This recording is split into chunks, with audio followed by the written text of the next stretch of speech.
네, 지금부터는 100% 리얼입니다. 한 포털 사이트 종목 토론방에 실시간으로 올라오는 글을 보면서 전문가 종목 분석까지 들어보도록 하겠습니다. 자, 오늘은 오현진 전문가와 함께합니다. 전문가님, 안녕하세요. 네, 안녕하세요. 네, 오늘의 5위부터 바로 만나보도록 하겠습니다. 오늘의 5위는 비덴트입니다. 비트코인 가격 상승으로 비덴트 주가도 연일 오르고 있습니다. 오늘도 소폭 올라가고 있습니다. 자, 이 비덴트는 그렇다면 앞으로도 비트코인 가격 상승과 함께 고일까요? 스탑일까요, 전문가님? 네, 비덴트는 스탑 의견 드리겠습니다. 알겠습니다. 비덴트 스탑 들면서 토론방 지켜보도록 하겠습니다. 비덴트에 대한 의견입니다. 지금 팔면 주린이 인증받게 더하겠냐? 비트코인 4천만 원 갈 때가 바로 던질 때다. 3년 전에 비하면 3분의 1 수준이다. 아직도 너무너무 저평가. 3만 원 시대 얼른 와라. 다들 탈출하라 하지만 장투로 가기로 마음먹은 내년엔 앞자리가 바뀌어 있을 듯이라고 하셨습니다.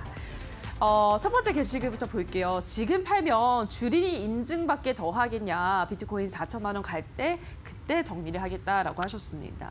이 비트코인 가격이 연일 치솟고 있잖아요, 전문가님. 근데 왜 스탑이실까요? 더 크게 오르긴 좀 힘들지 않을까라는 생각은 있어요. 그래요? 네, 비트코인 가격이 이제 2천만 원을 한 3년 정도 만에 이제 재돌파를 한 상황인데 지금도 많이 올라왔습니다. 그리고 비트코인 가격이 올라갈 많은 호재들이 있었어요. 그러니까 페이팔에서 이제 가상화폐를 뭐 결제 수단으로 인정하는 움직임, 뭐 미국과 유럽에서도 이제 가상화폐를 좀 인정하는 움직임, 국내에서도 결제 수단으로 이제 가상화폐를 좀 도입하려는 모습들이 많이 나타나고 있고, 추가적으로 유동성 자체가 너무 풍부하다 보니까 그러니까 자산 쪽에 들어가면서 이제 급등시키는 이런 모습이라는 거죠. 근데 단기간에 살짝 오버슈팅해서 올라왔기 때문에 물론 비트코인 가격이 지금부터 더 오를 수도 있지만 지금과 같은 가파른 속도로 올라가지는 않지 않을까 이런 생각이고, 두 번째로 그러니까 비덴트를 비롯해서 국내에 있는 그 가상화폐, 암호화폐 관련주들은 대부분 그 관련주의 지분을 직간접적으로 보유하고 있기 때문입니다. 그러니까 가상화폐 거래소의 지분을 직간접적으로 보유하고 있기 때문에 테마주로였겠는데, 그러니까 단순히 비트코인 가격이 상승한다고 해서 거래소의 수익이 엄청 늘어나는 건 아니에요. 그러니까 당연히 거래 수수료나 이런 거는 늘어날 수 있겠지만 그것들이 실질적으로 비덴트라든지 우리기술 투자 이런 기업의 실적을 개선시킨다? 이렇게 보기는 어렵죠. 그러니까 그렇게 본다면 지금의 급등은 어쨌든 투기다 이렇게 보셔야 될 것 같고요. 기술적인 흐름을 보면 그러니까 장대 양봉 이후에 도지가 발생했고 오늘도 상승을 했지만 지금 마이너스로 또 반전이 됐어요. 그러니까 지금 전고점을 보시면 한 11,500원 단에서는 굉장히 강한 저항대가 좀 길게 보더라도 이 구간의 저항대가 생각보다는 셉니다. 그래서 차익 실현 매물이 언제든지 나올 수 있다라고 보기 때문에 지금 보유한다면 이건 100% 투기죠. 그래서 투자 관점에서는 어쩔 수 없이 좀 매도 의견을 드릴 수밖에는 없을 것 같습니다. 네, 비트코인 가격이 단기간에 많이 올랐다라는 시각에서 일단은 스탑을 치신 점, 그리고 11,500원의 강력한 저항대가 매물대가 쌓여 있다라는 점을 꼽으셨습니다. 자, 그럼 다음 게시글 하나만 더 보고 갈게요. 3년 전에 비하면 3분의 1 수준이다. 아직도 너무너무 저평가라고 하셨습니다. 이 게시글을 보고 이렇게 연봉으로 보니까 확실히 좀 많이 아직까지도 낮긴 낮더라고요, 전문가님. 그런데도 불구하고 네. 지금 단기간에 너무 많이 올랐다라고 보시는 건가요?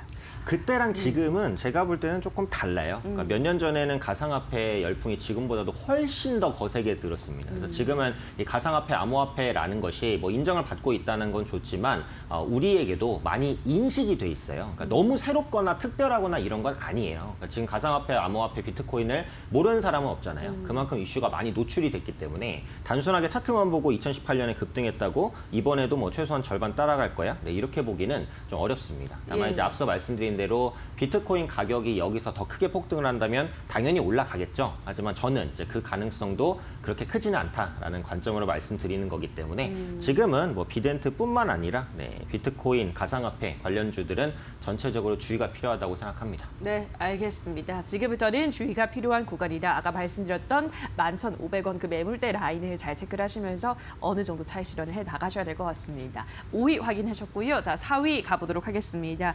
오늘의 4위는 GH 신소재입니다. 코로나 확진자 수가 500명을 넘기면서 오늘 코로나19 관련주들이 강세를 나타내고 있습니다. 이 종목이 마스크 관련주로서 지금 20% 가까운 급등세에 시현하고 있습니다. 자, GH 신소재는 앞으로도 그렇다면 고일까요? 스탑일까요, 전문가님? 네, GH 신소재에 대해서도 스탑 의견 드리겠습니다. 알겠습니다. GH 신소재도 스탑 들면서 토론방 지켜보도록 하겠습니다. GH 신소재에 대한 의견입니다. 아니 이 상황에 상한가를 못 가? 참 이 종목도 독하다 독해. 이거 오늘 고점 1,550원 다시 찍으면 바로 상한가다. 이제 무조건 병동 재지 관련주가 뜬다고. 주식이란 것은 바로 기다림이죠. 9,700원에서 매수 대기 중 얼른 내려와라 라고 하셨습니다. 두 번째 게시글을 볼게요. 이거 오늘 고점 1,550원을 찍으면 바로 상한가를 갈 거다라고 전망을 하셨습니다. 그러면서 이제 병동 재지 관련주가 뜬다라고 하셨는데 오늘은 뭐 실제로 이 병동 재지 관련주들이 너무나 강하게 잘 올라가고 있습니다. 자, 우선은 GH 신소재 어떻게 보시나요, 전문가님? 네, 1,550원. 50원. 네. 찍고 넘어갔거든요. 아, 그래요? 아직은 이제 예. 상한가가 아니니까 이제 그거는 이제 아니다라고 이제 생각이 들고요. 예. 상한가를 갈 수 있으려면 1,850원을 넘어야 됩니다. 그래서 1,850원은 직전 고점이 됐었던 가격입니다. 그래서 이전의 고점과도 비슷하고요. 직전 고점이 1,800원에서 1,900원 사이죠. 그래서 1,850원을 넘어서야 그 다음에 이제 상한가를 노릴 수 있다는 건데 지금 말씀드리는 순간 근처까지 가고는 있어요. 그래서 오늘 잘하면 상한가까지 갈 수 있겠다는 생각도 드는데요. 스탑을 드린 이유는 뭐 앞서 비덴트와 비슷합니다. 어쨌든 투기이기 때문이죠. 코로나 확진자가 지금 국내에 엄청나게 다시 또 늘어나고 맞아요. 있잖아요. 오늘 이제 대부분의 관련주들이 움직이고 GH 신소재는 이제 부직포 관련주로 평가가 되기 때문에 마스크 관련주다 이렇게 엮여 있는데 어쨌든 시장의 포커스는 이제 마스크보다는 백신 치료제 이쪽으로 넘어갔다라고 보고 있어요. 그래서 마스크 관련주는 상승을 해도 단기간의 상승에 그칠 가능성이 높다고 봐요. 마스크주, 진단키트주 이런 쪽은요. 이건 이제 거의 예방 쪽에 포커스가 있잖아요. 근데 치료제, 백신 이런 부분들이 이제 사후적으로 코로나를 막거나 아니면은 근본적으로 치료하는 이쪽에 포커스가 있기 때문에 지금 코로나 관련주를 보신다면 백신이라든지 뭐 치료제 이쪽은 좀 보실 수 있다라고 생각이 듭니다만 뭐 마스크 쪽, 진단키트 이런 쪽은 지금 리스크가 있다라고 봅니다. 그리고 이 종목은 어쨌든 그 8월 달에 기록했던 고점 그리고 최근에 기록했던 고점을 아직은 완전히 돌려내지 못했기 때문에 지금은 보유하고 계신 분들은 조금 더 본다고 해도 신규 매수는 참 어렵겠다라고 생각이 듭니다. 네, 알겠습니다. 지금 만약에 코로나 수혜주를 보실 거라면 백신 치료제 관련주 쪽을 보는 게 좋겠다라는 설명, 마스크주는 약간은 관심 밖으로 좀 두셔야 된다는 설명을 전해드렸습니다. 자, 이어서 3위 보도록 하겠습니다. 오늘의 3위는 LG화학입니다. 오늘 이 종목이 소폭의 오름세를 보여주고 있습니다. 이제 80만 원 돌파를 눈앞에 두고 있는데, 자, LG화학 앞으로 고일까요, 스탑일까요, 전문가님? 네, LG화학에 대해서는 일단은 스탑 의견으로 드렸습니다. 알겠습니다. LG화학도 스탑 들면서 토론방 지켜보도록 하겠습니다. LG화학에 대한 의견입니다. 외국인들 매집이 장난 아닌데 조만간 100만 원은 그냥 넘겠다. 무조건 홀딩. 와우, 조정 기간일 줄 알았는데 오르네. 무건스탠리 목표가 95만 원이 거짓말은 아닌가 봐. 개미 여러분 부탁드립니다. 어떠한 형태든 또 당하지 않게 또 조심하며 버팁시다 라고 하셨습니다.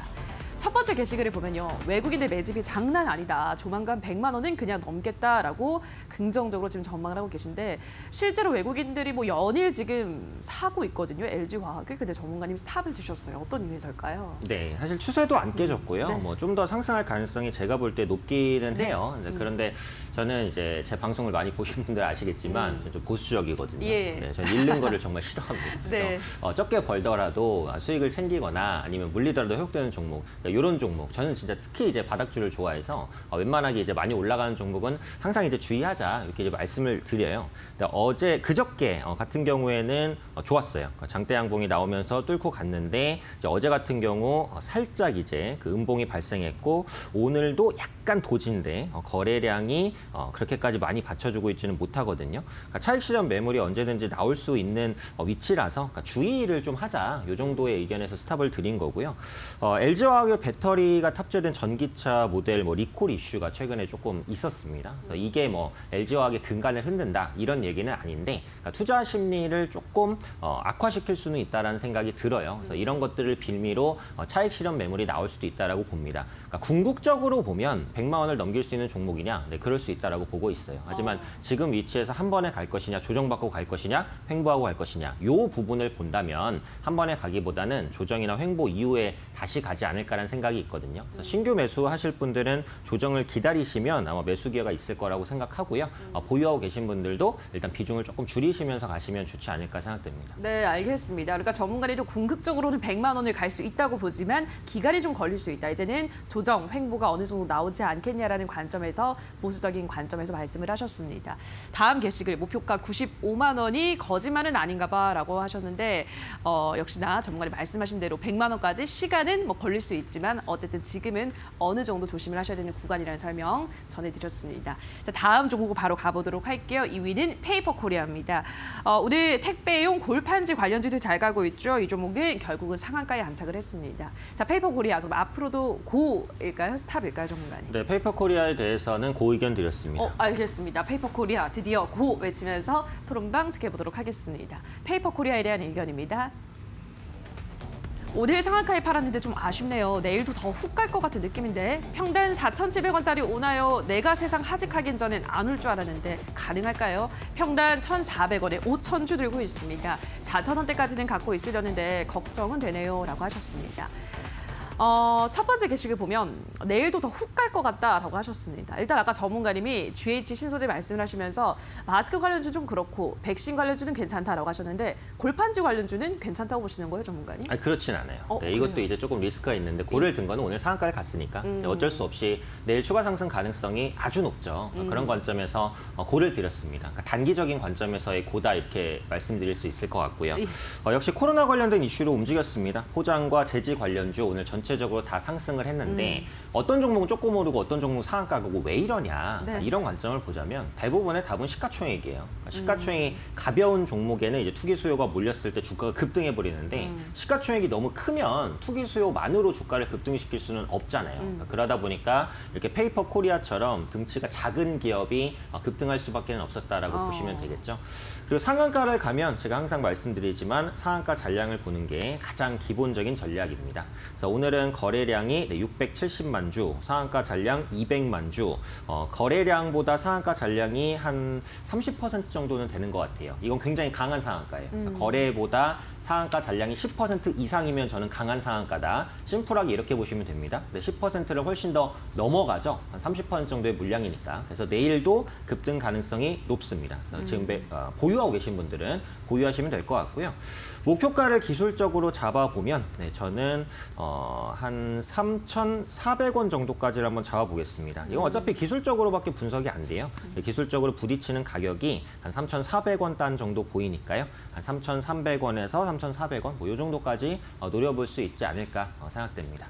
네, 거래량 대비해서 상한가 잔량이 10% 이상이 되면 강한 상한가로 볼 수 있는데 지금 30%가량이 되고 있기 때문에 내일도 또 한 번의 급등이 예상이 된다라고 말씀하셨습니다. 3,400원 목표가 설정해드렸습니다.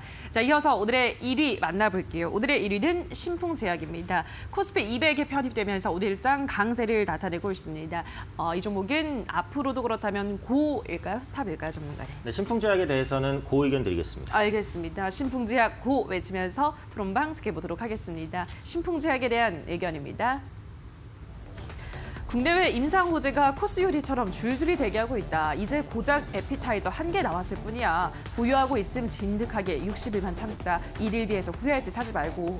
어쩐지 11월 13일 차트랑 비슷한데 그날은 오전에 갭 올려서 횡보하다가 오후에 불기둥이던데 과연이라고 하셨습니다. 한 번에 엮어서 보도록 하겠습니다. 신풍제약이 첫 번째 게시글이 참 센스가 있어요. 에피타이저 고작 한 개 나왔다. 앞으로 줄줄이 코스 요리가 남아있다라고 하셨는데 어떻게 보세요, 전문가님은? 네, 사실 신풍제약은 제가 그렇게 좋아하는 종목은 아니에요. 네. 왜냐하면 이제 치료제 관련주긴 한데 너무 많이 급등을 했고 또 개인 투자자분들의 이해관계가 엄청 복잡하게 얽혀 있는 종목입니다. 그만큼 물리신 분들이 많거든요. 그래서 올라갈 때마다 매물이 있을 거예요. 근데 제가 아까 말씀드린 대로 코로나19가 심상치 않게 또 확산이 되고 있기 때문에 치료제나 백신 관련된 종목군들은 쉽게 죽지는 않을 것 같아요. 그러니까 그런 관점에서 보자면 치료제의 대표격인 신풍제약이 조금 더 상승할 여지는 있다라고 봅니다. 그래서 목표가를 한번 굳이 설정을 해보자면 저는 한 14만 원 정도까지는 1차적으로 좀 볼 수 있다고 봐요. 그래서 그 부분에 매물이 크기 때문에 1차적으로 보고 그 부분까지 벗겨낸다면 16만 원 선을 2차적인 목표가까지는 볼 수 있을 것 같아요. 그래서 지금은 웬만해서는 백신이나 치료제 관련주는 그냥 좀 보유를 하시는 게 맞지 않을까 생각됩니다. 알겠습니다. 신풍제약 가격 가격 전략까지 잡아드렸습니다. 자, 여기까지 오늘의 새빨간 종목들 전문가 의견 다시 한번 화면으로 체크하고 오시죠.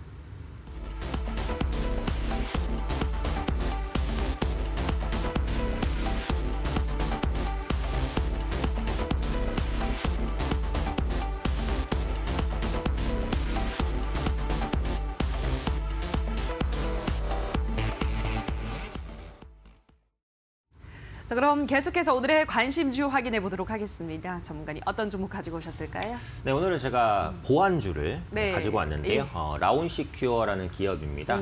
보안주를 보시는 분들은 아마 한 번쯤 체크를 해보셨을 만한 기업인데요. 모바일 보안 부분에 특화가 된 업체입니다. 스마트폰 시장이 올해 굉장히 위축이 됐다가 내년에는 빠르게 회복될 것으로 보이는데 또 스마트폰의 활용도 그만큼 많이 넓어졌다라고 볼 수 있겠죠. 금융거래, 주식거래, 이체라든지 스마트폰의 역할이 앞으로는 더 커집니다. 특히 4차 산업시대에는 집안의 가전 대부분을 또 스마트폰으로 컨트롤하게 될 거예요. 그만큼 스마트폰이 더 중요해지기 때문에 스마트폰의 해킹에 대한 위협 더 커진다라는 거죠. 그래서 이런 부분에 대한 보안이 필수적이어서 보안주는 4차 산업과 함께 성장할 수 있는 대표 섹터다라고 판단을 하고 있습니다. 또 라운시큐어 같은 경우 금융기관과 기업, 공공기관을 대상으로 모바일 보안 솔루션을 현재 이미 공급을 하고 있어요. 그래서 모바일 백신, 암호 인증, 그다음에 생체 인식 관련된 기술도 보유를 하고 있어요. 그래서 홍채와 음성, 그다음에 지문 인식 이런 부분이요. 지금의 생체 인식은 거의 지문이지만 앞으로는 홍채로 조금씩 더 바뀔 겁니다. 홍채가 더 편하고 정확해요. 단지 단가가 비싸서 도입이 빨리 되고 있지는 않은데 지금 기술 발전으로 단가는 낮아지고 있습니다. 그래서 생체 인식 관련된 모멘텀도 가진 종목이기 때문에 보안주 내에서도 좀 탑픽의 의견을 드리고 싶고요. 기술적인 흐름은 지금 조정 이후에 저점을 조금씩 높여가고 있는 모습입니다. 그래서 20일 이평선을 타고 가고 있는 흐름이기 때문에 안정적이고 이렇게 급등이 한두 번씩 나오는 기업이기 때문에 단기로도 볼 수 있다라고 생각이 돼요. 그래서 현재가 부분에서 매수 가능하다라고 보겠고요. 목표가는 한 4,200원 정도, 손절가는 3,400원 정도로 설정해 보도록 하겠습니다. 네, 오늘의 관심주 라운시큐어까지 가격 전략과 함께 제시를 해드렸습니다. 여기까지 오늘의 새빨간 스캔들은 오현진 전문가와 함께했습니다. 전문가님 고맙습니다. 감사합니다.